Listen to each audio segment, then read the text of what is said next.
fed up. I needed a change, and nothing was picking up. I mean, all the HRs were calling me to do exactly the same thing that I was doing. And no, I wanted to move more into the tech space, into marketing. And I met this girl who was living in Dublin and working at IBM. So I just picked up and saying, oh, well, IBM has jobs. I hadn't thought of that company. I'll take a look. And one of the jobs was, I looked at the Paris section, and one of the jobs when I opened said, well, this is actually based in Dublin. I was like, you know what, I'll apply, see what happens. And it's the only one that went through. So suddenly I'm going to move back 20 years later. And I had Parisian friends who had actually moved maybe a year or two previously in Dublin to work in tech, because it's the biggest tech bubble in Europe. Nice. So suddenly you are going back. This is really weird. Like going back home from home. Like it's this whole situation of like you repatriated from Japan to France to repatriate yourself to what you also consider starting home the at some point. Like, are you planning to go to South Africa anytime soon? Like just like circling back again and again. So it was pretty unplanned. And I think what got me to apply was saying, well, you know what, I know Dublin, it's not far, and I have friends there, so why not? But so you say it's like going back home. I never in my mind thought it's home. For me, I had settled in Paris. I had bought my flat. I had a little bit of an itch of, so I want to go back abroad and, go alone, not through university, not through my parents, but also prove to myself, I can do it. I can do it on myself, on my own. So it came up a little bit out of the blue, and I caught the opportunity, but I left saying it's going to be 2 years. I didn't see myself settling. I think I also left. I was in a relationship and we did long distance for a little while until it just fizzled out because I had no exact return date. But yeah, it was more of, there's going to be a good, career boost, a charm, and a fun experience, and I'll go abroad for a little bit and then come back. Yeah, I know that I did that actually. I went to Germany with a job under the arm, let's say like this. It makes things a little bit easier also because you know that you're having a job. So that's one of the biggest fears when you move abroad without having a job. I moved for the job. Did you keep contact with anyone from Ireland from when you were a kid in Ireland? So the first few years when I left Ireland, I stayed in contact with a good friend. The first few years, she'd come over to France when I was on holidays there. I'd go back in the summer, and we got back in touch when I moved back. But it didn't really pick up that much. I think we probably met 2-3 times, and then it just didn't. I think it had been too long, and we sort of went separate ways, and that's okay. So not really. Well, it's a long shot. Like if you maintain a relation over 20 years and you still like each other, that's okay. With the distance and everything, that will be a coincidence more than a thing like that. So how many years did you stay at the end in Ireland then? Like. It was 4 to 5 years. Okay. Yeah, almost 5 years. Nice. Again. And then you went back to France again. I went back to France indeed. That was my plan, and it happened. It happened very abruptly and surprisingly with COVID. Of course.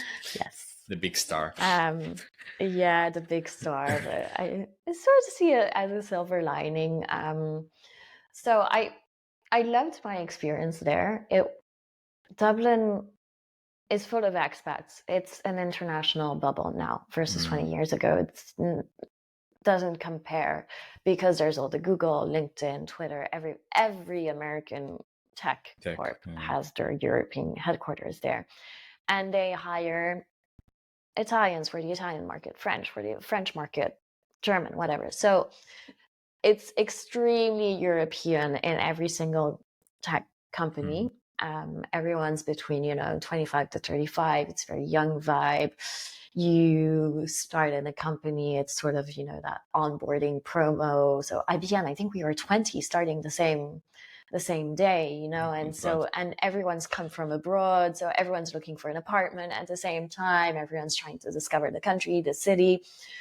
So there's this whole phase of coming in where you're with friends and it feels like paid Erasmus. Really. Yeah.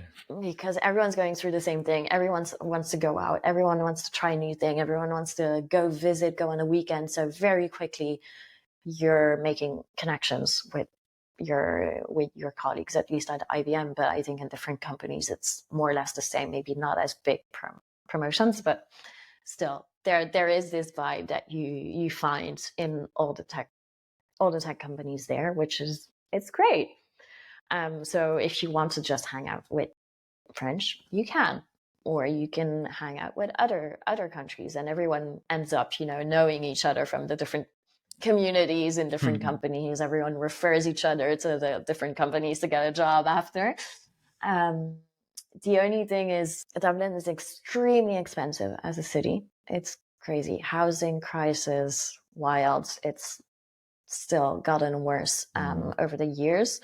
So you're in a house share constantly, unless you're able to buy at some point, and the housing market is complicated.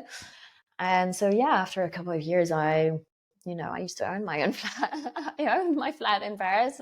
Okay. After 4 years of house sharing, I was starting to say that this cannot be my life. And also, in terms of culture, I was sort of feeling I was lacking a little bit in Ireland. It's all fun and all, but at some point I want to do other things than just going to a pub. So I couldn't really see myself staying. Some people were starting to leave, and in my mind also, it was after a good 2.5 years, I think, in my mind it was constantly, I'm going to leave in 6 months, I'm going to leave in 6 months, I'm going to find a job. I wasn't finding jobs to move back, so that was sort of blocking me. And I loved my job there, really loved the company and what I was doing. COVID started, so we started being remote work. I asked my manager if I could go back to France until things died down a little bit. He's like, yeah, fine. So I left, with my hand luggage, laptop, and it's like, bye, I'll see you in 2 months. Yes, sure. 2 weeks later, I was laid off. So really? No. Wow. Okay. There was extreme layoffs within my company. I was part of them. I mean, I was working in events, so obviously events were cut off. Yeah. That was among the first budgets. And that's when I decided, well, you know what? I wanted to move back. That's it. But so it was very traumatic in the sense that in 24 hours, I had suddenly stopped my expat life. I was already in France, and I knew I wasn't going back. I couldn't say goodbye to my colleagues. I couldn't say goodbye to my friends because we were all in lockdown. This is like March 30th, so it was early in the COVID. I think in France we were locked down for 2 weeks only at that time. And so I started organizing my move, but from a distance. I couldn't fly back because I think there was a quarantine or something that was imposed of like 2 weeks if you flew back in. It was a bit ridiculous to fly back for 2 weeks when you only needed maybe 2 days for a move and things. So my good friends that were there, I sent them to my house share. I sent over suitcases by post or send my bag or something, empty suitcases, and they packed all my things through a WhatsApp video. Oh, shit. My 4 years of life, they were going through all my drawers and did all my boxes for me, and I was, well, throw that away, keep that, box this, take that with you if you want. Planned to send my bag. They labeled everything and sent over my things to leave my apartment. So yeah, hard, traumatic, definitely, of waking up in lockdown, of, there's no expat life, there's no job, like, what am I going to do? And I'm moving back, and I know reverse culture shock is going to hit me hard at some point. So it was a bit of a, if you want to talk about repatriation, it was a little bit of a specific repatriation, because it came very abruptly, and also it was at the same time, in a good way, I was back in France and with family when all of this happened. So I was in a good, surrounding, with a support system at least, and more of a comfortable house. I was not cooped up in a tiny Parisian flat, which was better. But so a little bit of, thinking, what am I going to do with my life? To find a job, what am I going to do? And this is how the podcast popped up, of I want to do something. A COVID baby again. And so how do I stay connected to the international life that I've just left? And that, I wanted to go back, but not under these conditions, or wanted to plan it a bit more. And so very quickly it was, interviewing expats that came up, and it was a little bit of a therapy for me, let's be very honest. It was more of, makes sense, seeing that other people, had lived the same challenges, went through the same highs and lows, and a little bit of the being connected to that mindset and the same people. Yeah, cool. So maybe we're already in the topic, so maybe we just jump directly into the second part, and we talk a little bit more deeper about repatriation and what meant for you, and maybe also like a little bit of your experience, but also how to deal with it. Yeah.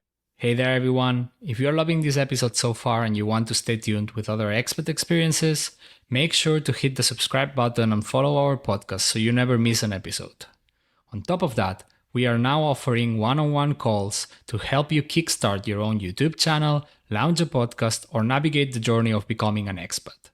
Whether you are dreaming of sharing your story with the world or just need some guidance on your expat adventure, we've got you covered. If you liked this short video out of the full episode, you can find the link to it around here and in the description below. Of course, if you are also interested in checking out other episodes, please subscribe and like.